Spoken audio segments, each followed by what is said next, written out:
Bonjour, Fabien Expili, votre professeur de marketing chez DigiSchool. Nous allons aujourd'hui aborder la consommation attitude, deuxième partie.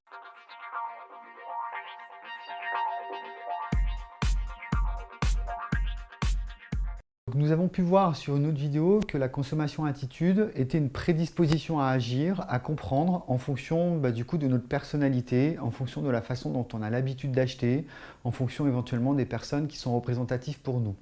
Donc en fait là nous allons voir également que lorsque l'on achète, on peut avoir ce qu'on appelle la théorie de la dissonance cognitive.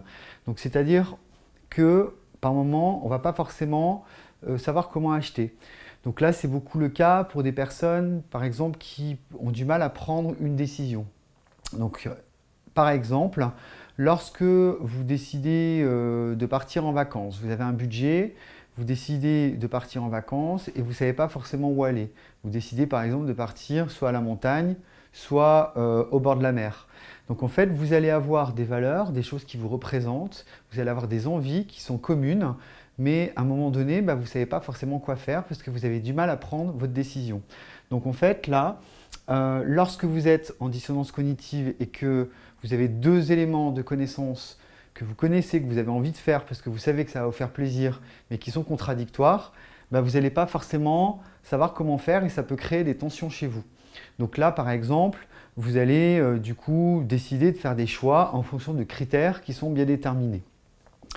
Le consommateur va également toujours avoir tendance à surévaluer un petit peu les fonctionnalités du produit, mais également la performance attendue. Donc en fait, là, c'est aussi important, lorsque l'on a déjà une expérience d'achat, de faire attention à réellement comprendre les enjeux, comprendre pourquoi on veut le faire, et qu'est-ce qui fait qu'à un moment donné, ça va faciliter notre prise de décision dans l'achat. Au niveau de sa façon d'acheter, donc c'est ce qu'on va appeler l'attitude, il va dépendre de plusieurs éléments. Donc sa direction, c'est-à-dire où est-ce qu'on veut aller quand on veut acheter. Est-ce que c'est pour nous? Est-ce que c'est pas forcément pour nous? Est-ce que c'est pour offrir? Est-ce que c'est par rapport à de l'auto-expression? Son intensité, donc c'est-à-dire est-ce que c'est réellement important pour nous? Est-ce que cet achat il correspond à un besoin qui est fort chez nous ou c'est simplement un besoin latent où on sait qu'on va pouvoir différer l'achat? Par rapport à sa cohésion, donc c'est-à-dire est-ce que c'est en lien également avec nos valeurs, tout ce qui est important pour nous.